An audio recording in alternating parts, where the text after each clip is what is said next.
So the question is, believe it or not. And that's the question we're wrestling with throughout the whole season of Epiphany. Epiphany is the perfect time to wrestle with a question like this, because Epiphany is all about searching, wondering, and discovering God. So the question, believe it or not. It's a complicated question. To believe in God or not to believe in God, that's the question.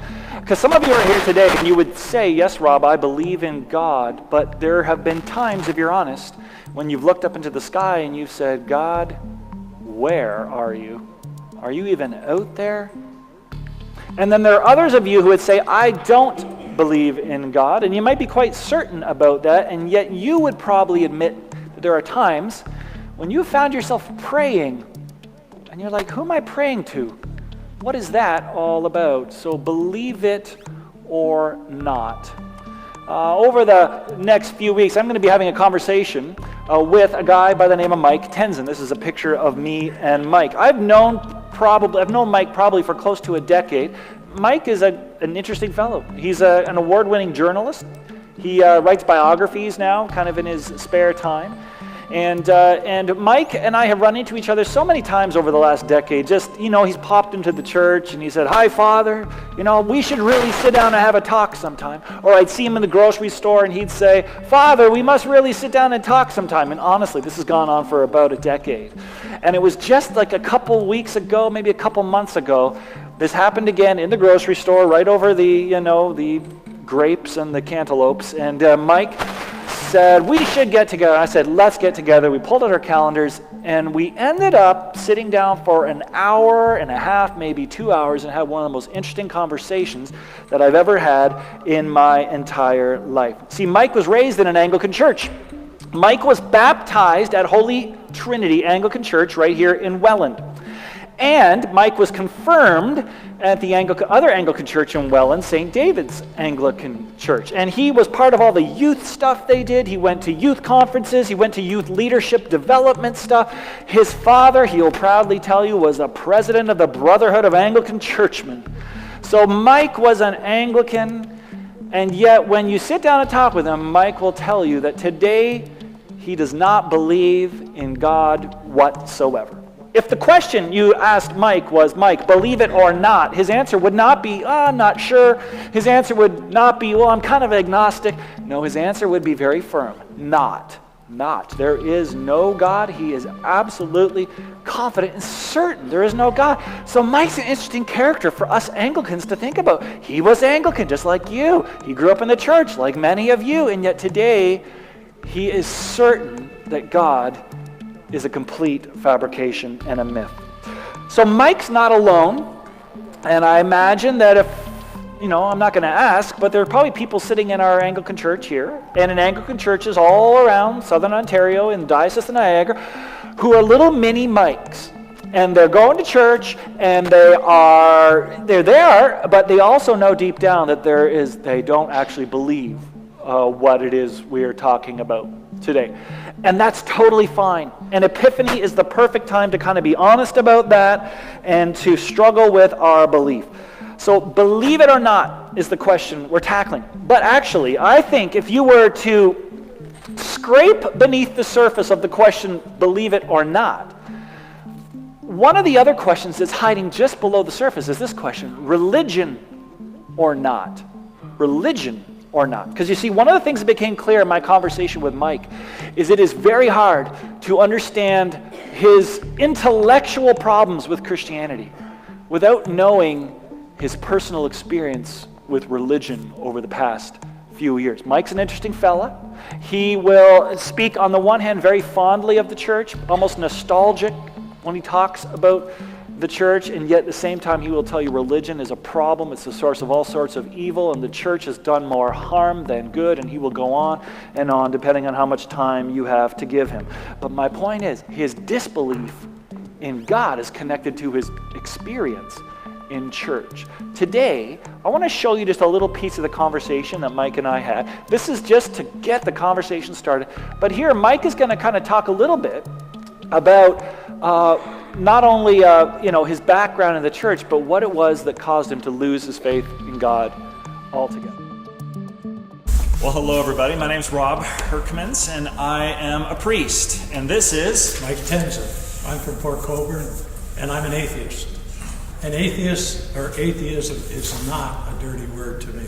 So, I mean, even now when I say it, being an old Anglican server, I almost don't want to say it or hear my friends say it about me, because it has become a dirty word to a lot of people. Has religion done more evil than good? You look at the track record of the church and of religion in general, and you say there's a lot that the church has to answer for. Oh, it's horrendous. And they say, but it's done a lot of good. Of course it's done a lot of good, but humanity, without a supernatural guy in the sky, can be just as moral as any religion and art. Yeah. Do you remember the moment when you realized, I don't believe in God anymore?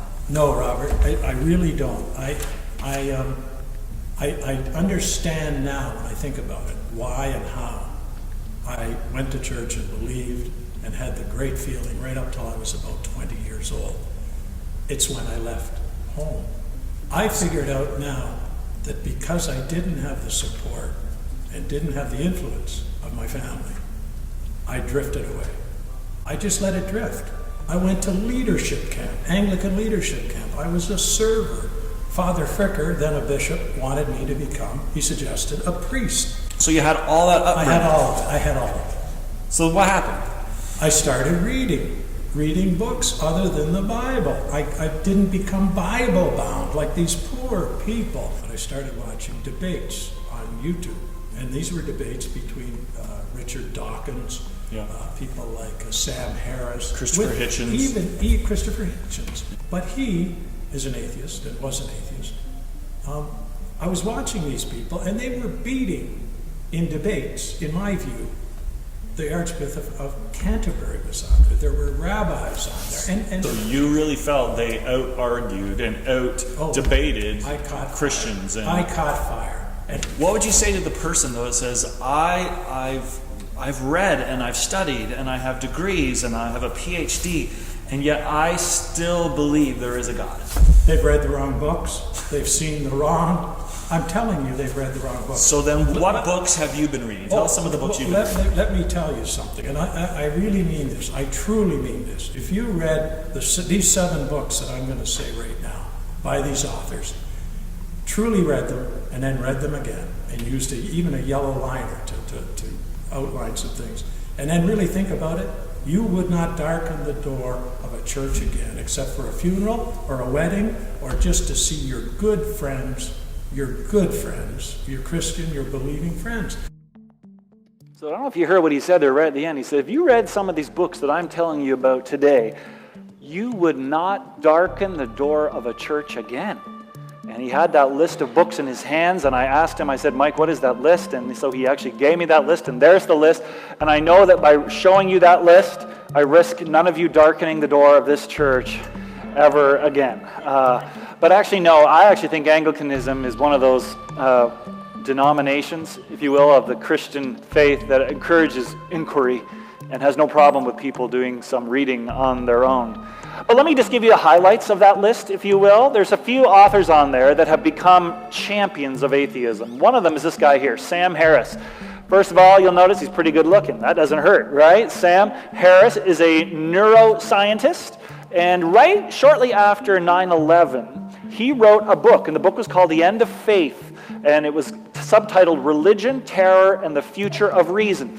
Now, most people did not think this book would get much traction, because partly it made fun of Christianity as well, and post 9/11 that wasn't the thing to do. And yet, after 12 publishers turned it down, somebody decided to publish it, and it spent 30 to 40 weeks on the New York Times bestseller list. And read what Sam Harris says. The problem with religion, because it's been sheltered from criticism, is that it allows people to believe en masse what only idiots or lunatics could believe in isolation.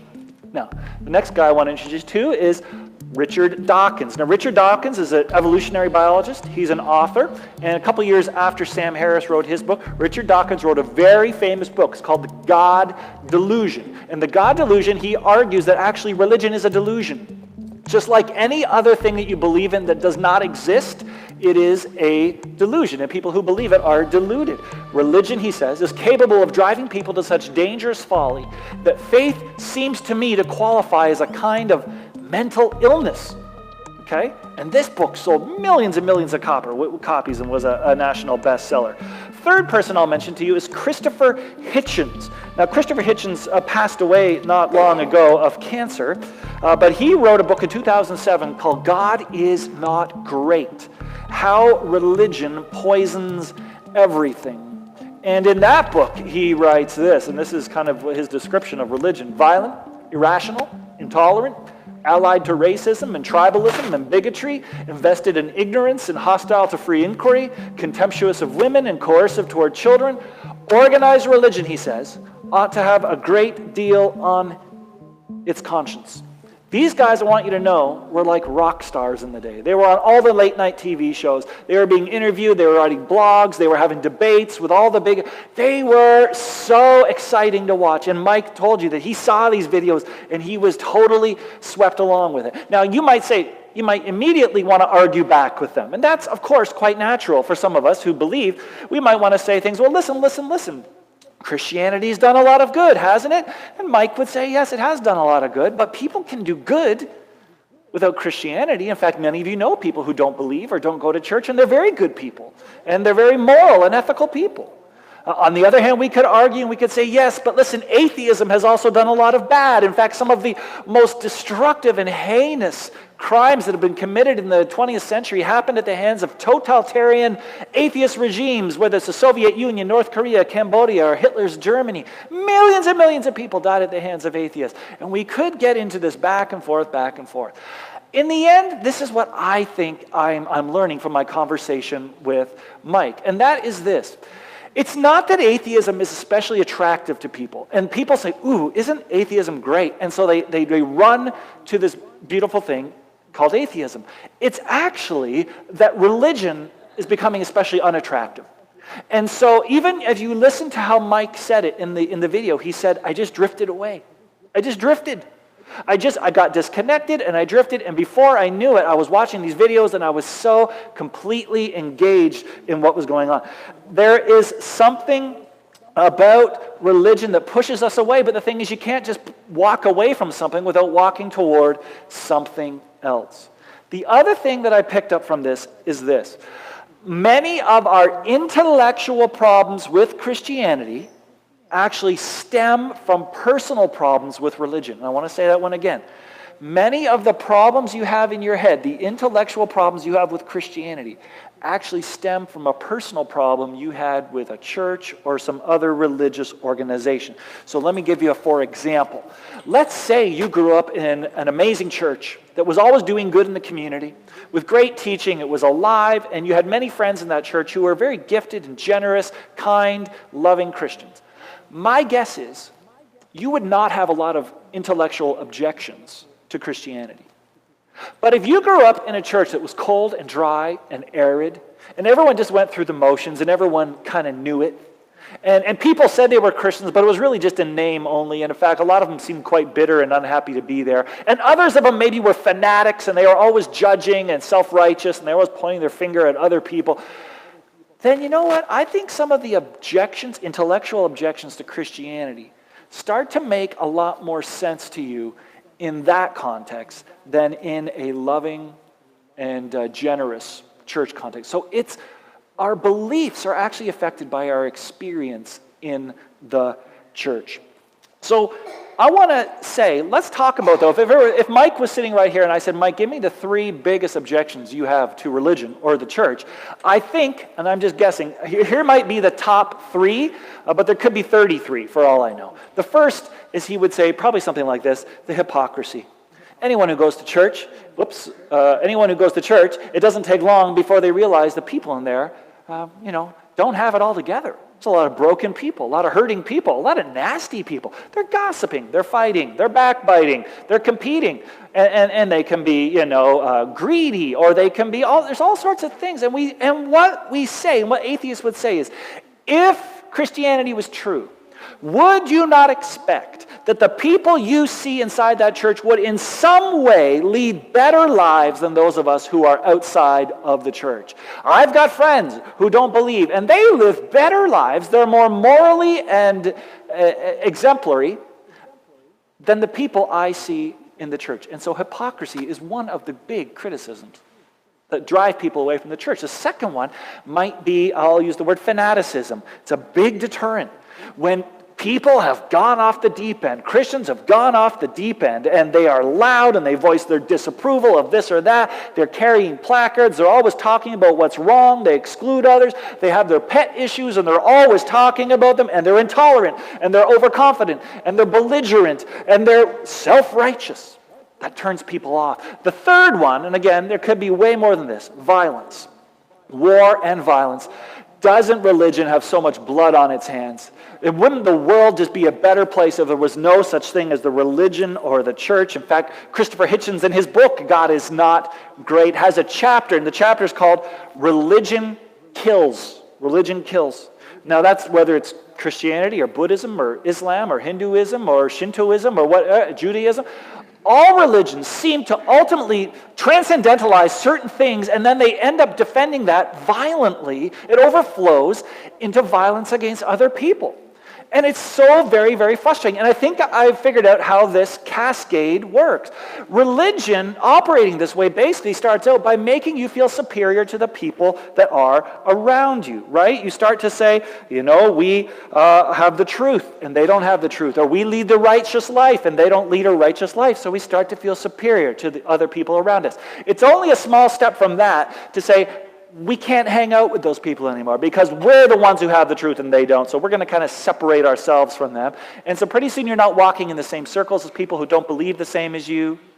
You're not rubbing shoulders with them. And then the third thing that happens is you start to caricature, you start to make fun of, you start to ridicule, you start to mock the people who don't think or believe or act the way you do or you think that they should believe or act.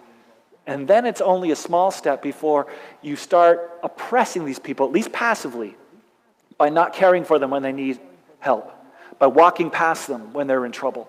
You might call that passive oppression. And then, of course, it doesn't take long before you've moved all the way to active oppression, where now you're attacking those people who don't believe the same as you. So Richard Dawkins would say that is why religion is the root of all evil, because it always creates the sense of superiority, which ultimately leads to violence against others. Now, let's just pause there, hit the pause button. I don't know what you think about this all so far. You might be agreeing. You might be saying, no, that's not true, or angry. I'm not sure what exactly you say. But I actually think we need to take seriously all that is being said there. I think there's a lot of truth. And I think there's a lot of truth that the world has been a very painful place for a lot of people because of religion. And in many ways, we need to own up to that.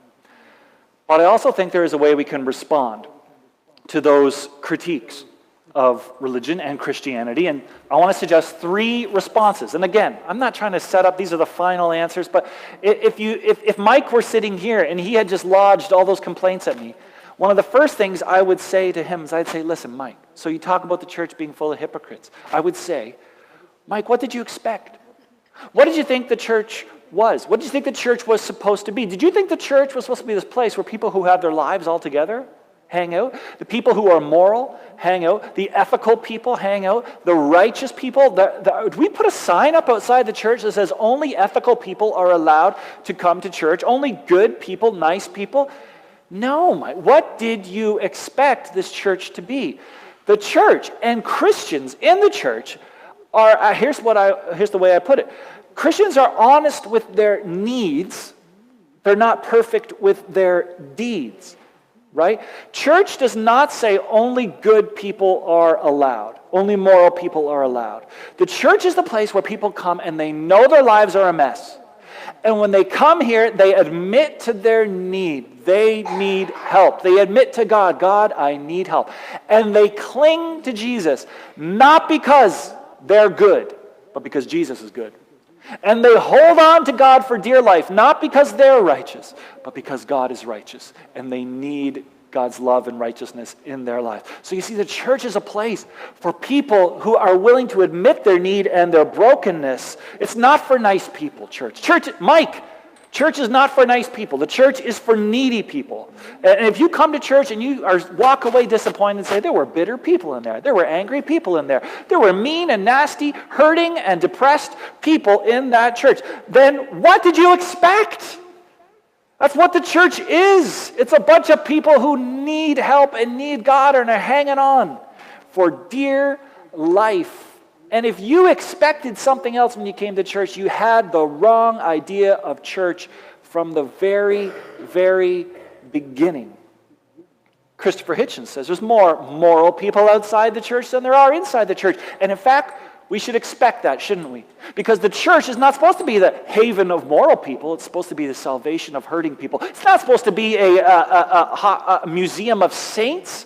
It's supposed to be a hospital for sinners, a hospital for broken people. That's what the church is. So I'm so sorry to all the atheists. I'm sorry to the agnostics. I'm sorry to the people who thought that what we were trying to do here is welcome all the good, perfect, nice people. That's not what church is. That's not what church was ever meant to be. So please, Mike, please don't expect the church to be something it was never meant to be. That's one response. Christians are really people who are just honest about their needs. They're not perfect with their deeds. Second response you might say to someone like Michael who says, fanatics. You know what? I would say the world actually needs more fanatics, not less. It needs real Christian fanatics. Real Christian fanatics. We could do with more and more of those people. If you think about it, what is a fanatic? A fanatic is someone who believes too much and takes it too far. But if you think Christianity is all about being the perfect and the best and superior and having the best behavior and moral and ethical and righteous, then you know what happens when you take that too far? You start yelling at people who aren't righteous. You start pointing your finger at people who aren't moral. You carry banners and placards and you picket places because they're not living the way you say they ought to live, and so on and so forth. But that's the whole point is, what if Christianity wasn't about being righteous or more? What if Christianity was actually, instead of saying, I've got it all together, is to say, I don't have it all together and I need help? What if it's about humbling yourself and saying, God, I need help. I can't do this on my own. What if Christianity was actually built on the fact that not how good we are, but how merciful God is. Not how great we are, but how gracious God is. Not how much we've got it together, but how much God forgives us even though we don't have it together. Then you know what a fanatic would look like? A fanatic would not be belligerent or argumentative or self-righteous. That kind of fanatic would be fanatically humble. That kind of fanatic would be fanatically merciful. They'd be fanatically generous, fanatically sensitive, fanatically gracious, fanatically understanding, fanatically empathetic. Because when you get the gospel right, you understand it's not about me being righteous.